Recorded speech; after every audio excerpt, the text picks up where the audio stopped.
आसपास देखो, जरा अपनी आंखों से उस सामाजिक पर्दे को हटाकर देखो जो तुम्हें बचपन से पहनाया गया है।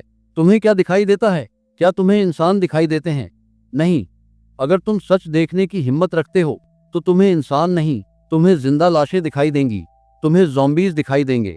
वो सांस ले रहे हैं, वो सुबह उठ रहे हैं, वो काम पर जा रहे हैं, वो हंस रहे हैं, रो रहे हैं, लेकिन अंदर से वो मर चुके हैं। उनकी आत्मा आईसीयू में है और उनका दिमाग कोमा में जा चुका है। नेपोलियन हिल ने, जिन्होंने अपनी पूरी जिंदगी सफलता के मनोविज्ञान को समझने में लगा दी, उन्होंने एक बहुत ही भयानक सच उजागर किया था। उन्होंने अपनी किताब आउटविटिंग द डेविल में कहा था कि इस दुनिया के 98% लोग, ध्यान से सुनना, 100 में से 98 लोग ड्रिफ्टर हैं। एक ड्रिफ्टर वो इंसान है जो अपने दिमाग का इस्तेमाल करना बंद कर चुका है। वो है जो जीवन को अपने साथ घटने देता है, बजाय इसके कि वो जीवन को बनाए। कल्पना करो कि तुम एक तेज बहाव वाली नदी के बीच में हो। तुम्हारे पास एक नाव है, लेकिन तुम्हारे हाथ में चप्पू नहीं है। तुम बस नाव में लेटे हुए हो और आसमान को देख रहे हो। अब क्या होगा? क्या तुम अपनी मर्जी की जगह पर पहुंचोगे? कतई नहीं। नदी का बहाव तुम्हें वहां ले जाएगा जहां वो चाहती है। तुम चट्टानों से टकराओगे, तुम भंवर में फंसोगे और अंत में किसी विशाल झरने से गिरकर चकनाचूर हो जाओगे। ठीक यही उन 98% लोगों की कहानी है। वो सुबह इसलिए उठते हैं क्योंकि अलार्म बजता है, इसलिए नहीं कि उनके पास कोई मकसद है। वो नौकरी इसलिए करते हैं क्योंकि सब करते हैं, इसलिए नहीं कि वो उनका जुनून है। वो शादी इसलिए करते हैं, बच्चे इसलिए पैदा करते हैं और मर इसलिए जाते हैं क्योंकि यही वो स्क्रिप्ट है जो समाज ने उनके हाथ में थमा दी है। वो सोचते नहीं हैं, वो बस नकल करते हैं। अब एक कड़वा सवाल, जिसका जवाब देने से तुम्हारी रूह कांपेगी। क्या तुम भी उनमें से एक हो?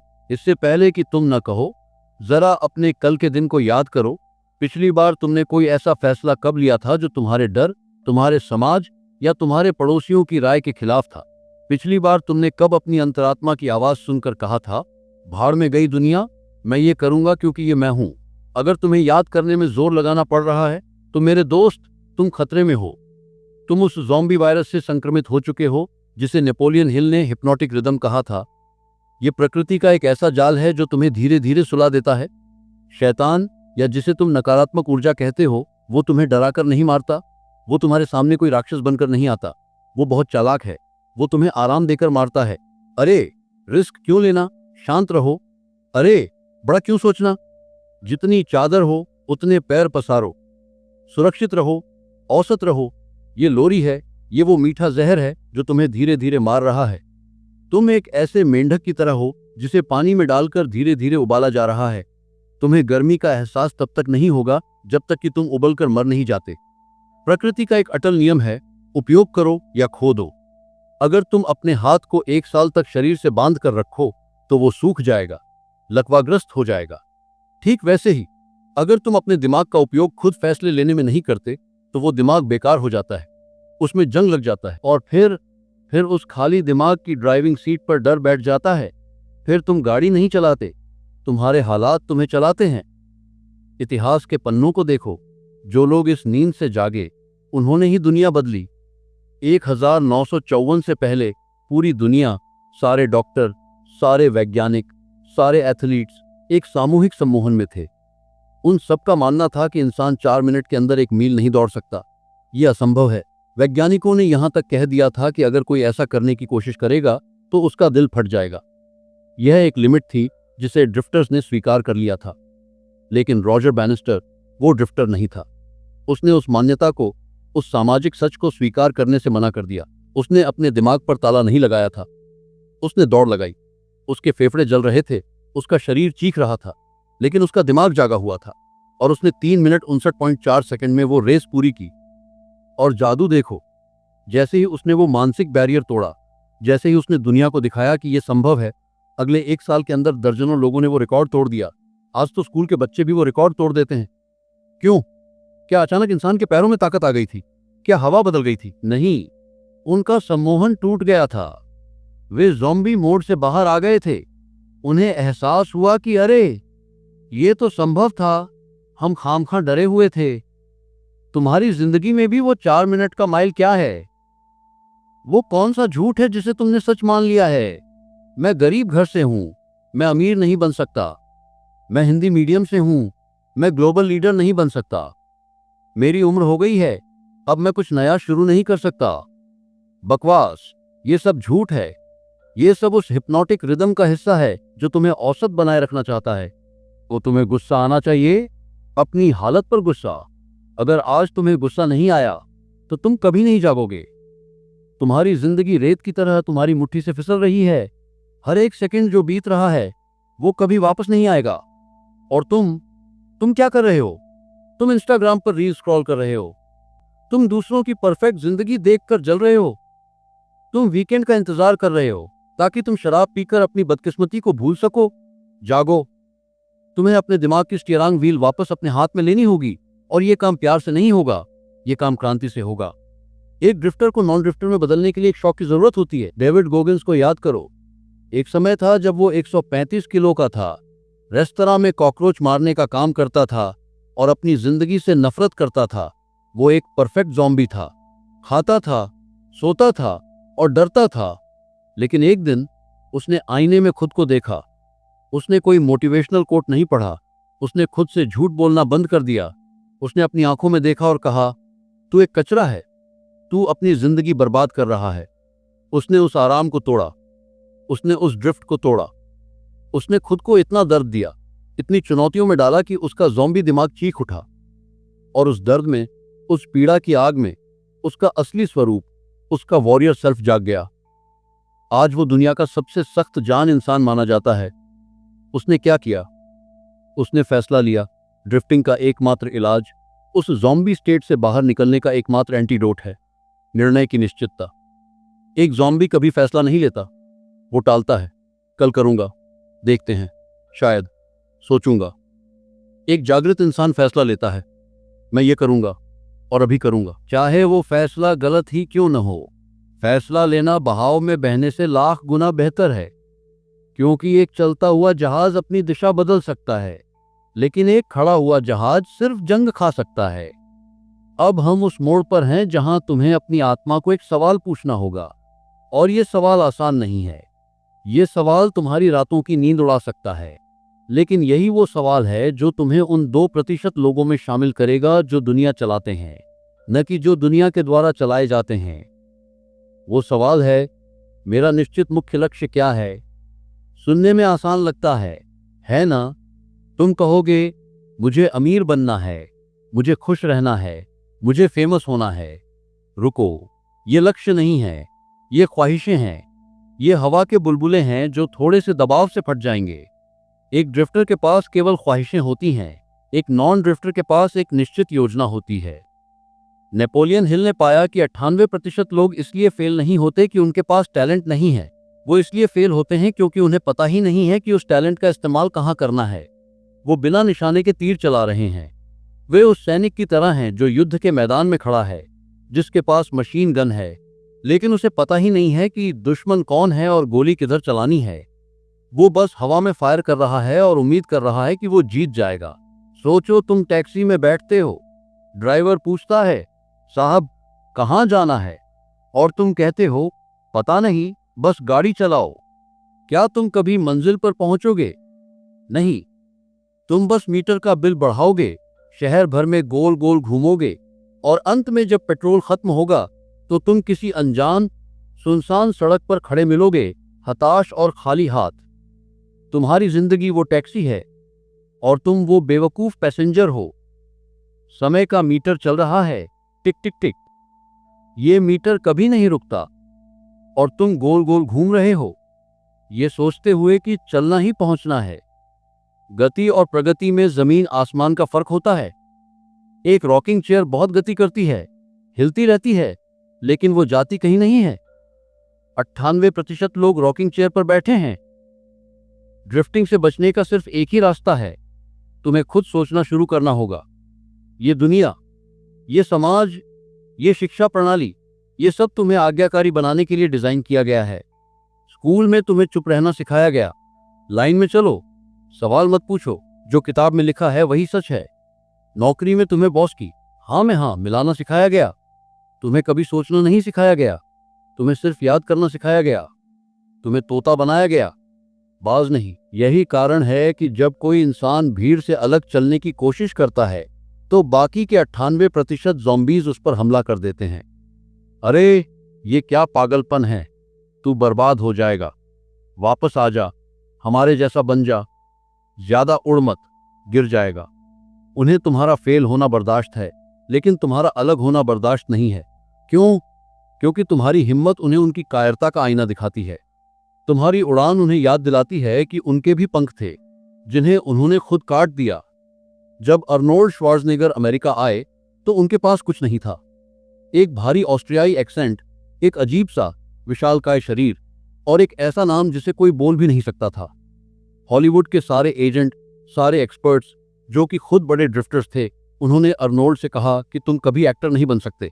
तुम्हारा शरीर बहुत बड़ा है, तुम किसी फ्रेम में फिट नहीं आओगे, तुम्हारी आवाज़ अजीब है, लोग हंसेंगे। यह एक सामूहिक राय थी, यह हिप्नोटिक रिदम थी जो उन्हें रोकने की कोशिश कर रही थी। अगर अर्नोल्ड एक ज़ॉम्बी होते तो वो मान लेते। वो कहते, हाँ आप सही कह रहे हैं, आप एक्सपर्ट हैं, और वापस ऑस्ट्रिया चले जाते या कोई जिम ट्रेनर बन जाते। लेकिन अर्नोल्ड ने अपने कान बंद कर लिए। उन्होंने अपना दिमाग खुद चलाया। उन्होंने अपनी कमियों को अपनी ताकत में बदलने का फैसला किया। उन्होंने कहा कि जो तुम मेरी कमी बता रहे हो, मैं उसे ही अपनी पहचान बनाऊंगा। मैं वहां फिट नहीं होऊंगा, मैं अपना खुद का फ्रेम बनाऊंगा। और उन्होंने वही किया। कोनन द बारबेरियन में उन्हें उनकी बॉडी के लिए लिया गया। टर्मिनेटर में उनकी वो रोबोटिक आवाज और वो विशाल शरीर ही उनकी सबसे बड़ी ताकत बन गई। उनकी वो line, I will be back, आज भी इतिहास में गूंजती है। जो लोग उन्हें मना कर रहे थे, बाद में वही लोग उनके ऑटोग्राफ के लिए लाइन में खड़े थे। याद रखना, शेर कभी भेड़ों की राय नहीं लेता। भेड़ें हमेशा सुरक्षा चाहती हैं, शेर हमेशा शिकार चाहता है। अगर तुम जागना चाहते हो तो तुम्हें अलोकप्रिय होने के लिए तैयार रहना होगा। तुम्हें गलत समझे जाने के लिए तैयार रहना होगा। तुम्हें पागल कहलाने के लिए तैयार रहना होगा। वो हो सकता है तुम्हारे दोस्त तुम्हें छोड़ दें, हो सकता है तुम्हारे घर वाले तुम्हें ताने मारे। ये कीमत है, ये वो टैक्स है जो तुम्हें आज़ादी के लिए चुकाना पड़ता है। अगर तुम ये टैक्स नहीं भर सकते तो तुम आज़ादी के लायक नहीं हो। सस्ती चीज़ें भीड़ में मिलती हैं, नायाब चीज़ें अकेले में मिलती हैं। हीरा कोयले की खान में अकेला ही चमकता है। नेपोलियन हिल ने अपनी किताब में जीवन की नदी का एक बहुत ही गहरा रूपक दिया है। कल्पना करो कि एक विशाल नदी बह रही है। ये नदी दो हिस्सों में बंटी है। एक हिस्सा नीचे की तरफ बह रहा है, वहां पानी शांत है, बहाव तेज है, तुम्हें तैरने की जरूरत नहीं है, बस लेट जाओ और पानी तुम्हें ले जाएगा। यह असफलता और गरीबी की धारा है। 98% लोग यही हैं। वे चिल्ला रहे हैं, रो रहे हैं, लेकिन तैर नहीं रहे, वे बस बह रहे हैं। दूसरा हिस्सा ऊपर की तरफ बह रहा है। वहां पानी तूफानी है, वहां बड़ी बड़ी लहरें हैं, वहां तुम्हें हर पल हाथ पैर मारने पड़ते हैं, वहां संघर्ष है, वहां दर्द है। यह सफलता और शक्ति की धारा है। सिर्फ 2% लोग यहां हैं। लेकिन मजे की बात यह है, जो लोग नीचे वाली धारा में आराम से बह रहे हैं, वो अंत में एक खाई में गिरते हैं जहां सिर्फ दुख, पछतावा और अंधकार है। और जो लोग ऊपर वाली धारा में संघर्ष कर रहे हैं, जो हर लहर से लड़ रहे हैं, वो अंत में उस शिखर पर पहुंचते हैं जहां से पूरी दुनिया का नजारा दिखता है, जहां सूरज सबसे पहले निकलता है। तुम अभी किस धारा में हो? सच बोलो, झूठ मत बोलो। खुद से झूठ बोलना सबसे बड़ा पाप है। क्या तुम आज वही कर रहे हो जो कल किया था? क्या तुम आज भी उन्हीं लोगों के साथ हो जो तुम्हारी ग्रोथ की बात नहीं करते? क्या तुम आज भी अपनी किस्मत का रोना रो रहे हो? तो तुम नीचे जा रहे हो मेरे दोस्त, तुम ड्रिफ्ट कर रहे हो, तुम उस खाई की तरफ बढ़ रहे हो। और ड्रिफ्टिंग का अंत मौत से पहले ही मौत है। तुम्हारी आत्मा मर जाएगी, सिर्फ शरीर जिंदा रहेगा। लेकिन अच्छी खबर यह है, तुम्हारे पास एक चप्पू है। वो चप्पू है तुम्हारी इच्छा शक्ति। तुम अभी इसी वक्त अपनी धारा बदल सकते हो। यह आसान नहीं होगा, यह बहुत मुश्किल होगा। जब तुम बहाव के खिलाफ तैरना शुरू करोगे तो पानी यानी समाज तुम्हें थप्पड़ मारेगा। तुम्हारी सांस फूलेगी, तुम्हारी मांसपेशियां दर्द से चीखेंगी। तुम्हें लगेगा कि छोड़ो यार, वापस चलते हैं, वहां आराम था। लेकिन उसी पल, उसी दर्दनाक पल में तुम्हारा दूसरा स्वरूप जागता है। नेपोलियन हिल का मानना था कि हर इंसान के अंदर एक सुपर ह्यूमन छिपा होता है, एक ऐसी शक्ति जो असीमित है। लेकिन वो सुपर ह्यूमन सिर्फ तब बाहर आता है जब इंसान अपनी सीमाओं को तोड़ता है, जब वो नामुमकिन को चुनौती देता है।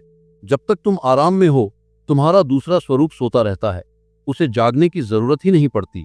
वो कहता है, मालिक तो सो रहा है, मैं भी सोता हूं।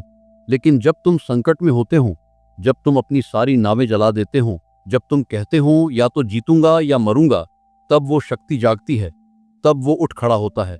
क्या तुमने कभी महसूस किया है, जब तुम किसी मुसीबत में फंस गए थे, जब सब रास्ते बंद हो गए थे और अचानक तुम्हारे अंदर से एक ऐसी ताकत आई, एक ऐसा आइडिया आया जिसका तुम्हें पता भी नहीं था।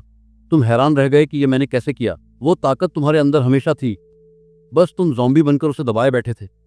तुम अपनी ही राख के नीचे दबे हुए थे। एलन मस्क को देखो, जब स्पेसएक्स के पहले 3 रॉकेट फट गए तो वो दिवालिया होने की कगार पर थे। उनके पास किराए देने के पैसे नहीं थे। पूरी दुनिया, नासा, बड़े बड़े वैज्ञानिक कह रहे थे, पागल है, पैसे बर्बाद कर रहा है, रॉकेट साइंस प्राइवेट कंपनी का काम नहीं है। वो एक ड्रिफ्टर बनकर रुक सकते थे। वो अपनी बची खुची दौलत लेकर किसी द्वीप पर जाकर ऐश कर सकते थे। कोई उन्हें दोष नहीं देता, लेकिन उन्होंने अपनी इच्छा शक्ति का चप्पू उठाया। उन्होंने अपने आंसुओं को पोंछा और चौथी बार कोशिश की। उन्होंने अपना सब कुछ दांव पर लगा दिया। अगर वो उस दिन रुक जाते तो आज हम मंगल ग्रह पर जाने के सपने नहीं देख रहे होते। आज इलेक्ट्रिक कारों की क्रांति नहीं होती। एक जागा हुआ इंसान सिर्फ अपना भविष्य नहीं बदलता, वो पूरी मानवता का भविष्य बदल देता है। एक जलती हुई मोमबत्ती हजारों बुझी हुई मोमबत्तियों को जला सकती है। तुम में वो बीज है, तुम में वो आग है, तुम में वो ब्रह्मांड है, लेकिन तुम उसे बुझा रहे हो अपने डर से, अपने आलस से और अपनी कल करेंगे वाली मानसिकता से। कल शैतान का सबसे पसंदीदा दिन है, क्योंकि कल कभी नहीं आता। शैतान तुम्हें आज कुछ भी करने देगा, बस जरूरी काम कल पर टलवा देगा। ज़ॉम्बीज़ हमेशा कल का इंतजार करते हैं। कल से जिम जाऊंगा, कल से पढ़ूंगा, कल से बदलूंगा। विजेता अभी में जीते हैं। अभी करूंगा, इसी वक्त करूंगा। तुम्हें अपने दिमाग पर पहरा देना होगा। तुम्हें अपने दिमाग का चौकीदार बनना होगा। तुम्हारे दिमाग के दरवाजे खुले हैं। कोई भी आता है और उसमें कचरा फेंक कर चला जाता है। कोई न्यूज़ चैनल डर बेचकर चला जाता है। कोई नेगेटिव दोस्त अपनी नाकामी का जहर उगलकर चला जाता है। कोई रिश्तेदार तुम्हें तुम्हारी औकात बताकर चला जाता है। और तुम उस कचरे को अपनी सोच बना लेते हो। तुम उस जहर को पी लेते हो। दरवाजे बंद करो, अभी बंद करो। अपने दिमाग के मालिक बनो। वहां सिर्फ उन विचारों को आने दो जो तुम्हें तुम्हारे लक्ष्य की तरफ ले जाते हैं। बाकी सबके लिए नो एंट्री का बोर्ड लगा दो। अगर कोई विचार तुम्हें कमजोर बनाता है तो उसे गेट पर ही गोली मार दो। ये तुम्हारा जीवन है। ये कोई रिहर्सल नहीं है। ये कोई नाटक नहीं है जिसके बाद पर्दा गिरेगा और तुम फिर से शुरू कर पाओगे। टेक 2 नहीं मिलेगा। जो है यही है। समय बहुत कम है। तुम्हें पता भी नहीं है कि तुम्हारी घड़ी में कितनी रेत बची है। जब तुम 80 साल के होगे और अपनी कुर्सी पर बैठे होगे, तुम्हारे हाथ कांप रहे होंगे, तुम्हारी आंखों की रोशनी कम हो रही होगी, तब तुम क्या सोचना चाहते हो?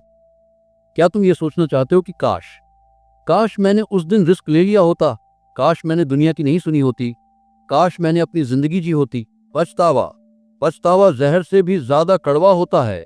असफल होने का दर्द कुछ दिनों का होता है, लेकिन कोशिश न करने का पछतावा मरते दम तक पीछा नहीं छोड़ता। वो एक भूत की तरह तुम्हारे बिस्तर के पास खड़ा रहेगा। उस पछतावे से बचने का समय अभी है। उस ज़ॉम्बी भीड़ से बाहर निकलो। अपनी आंखों से वो धुंध हटाओ। अपने पैरों की जंजीरों को देखो। तुम्हें डर लग रहा है? अच्छा है, बहुत अच्छा है। डर का मतलब है कि तुम कुछ महत्वपूर्ण करने जा रहे हो। डर का मतलब है कि तुम अपनी सीमाओं को छू रहे हो। डर का मतलब है कि तुम जिंदा हो। ज़ॉम्बीज़ को डर नहीं लगता, क्योंकि वो पहले ही मर चुके हैं। लाशों को क्या डर? उस डर को गले लगाओ। उस डर की आंखों में आंखें डालो और कहो, मैं आ रहा हूं, और छलांग लगा दो। तुम 98% नहीं हो। तुम भीड़ नहीं हो। तुम कोई आंकड़ा नहीं हो। तुम एक आंधी हो जिसे किसी सांचे में कैद नहीं किया जा सकता। तुम वो आग हो जो जंगल को जलाकर राख कर सकती है और नई जिंदगी को जन्म दे सकती है। अपनी जंजीरों को देखो, उन्हें पहचानो, और अब उन्हें तोड़ दो। अपने अंदर की उस आवाज को चिल्लाने दो जिसे तुमने सालों से दबा रखा है। उस शेर को दहाड़ने दो। तुम जाग चुके हो। तुम वापस नहीं सो सकते। अब दुनिया को तुम्हारी दहाड़ सुनने दो। अगर आज इस वीडियो ने तुम्हारी आत्मा को झकझोर दिया है, अगर तुम उस ज़ॉम्बी भीड़ को छोड़कर उन 2% विजेताओं में शामिल होने की शपथ लेते हो, तो अभी इसी वक्त इस चैनल को सब्सक्राइब करो, क्योंकि हम यहाँ भीड़ इकट्ठी नहीं करते, हम यहाँ लीडर्स तैयार करते हैं। हम यहाँ इतिहास रचने वालों की फौज बना रहे हैं, और अपनी जागृति का प्रमाण देने के लिए नीचे कमेंट बॉक्स में जाओ और पूरी दुनिया के सामने घोषित करो, लिखो आई एम अवेक। यह सिर्फ एक कमेंट नहीं है, यह तुम्हारी पुरानी जिंदगी का अंत और नई जिंदगी की शुरुआत है। यह तुम्हारा युद्ध घोष है। जागो और जीतो।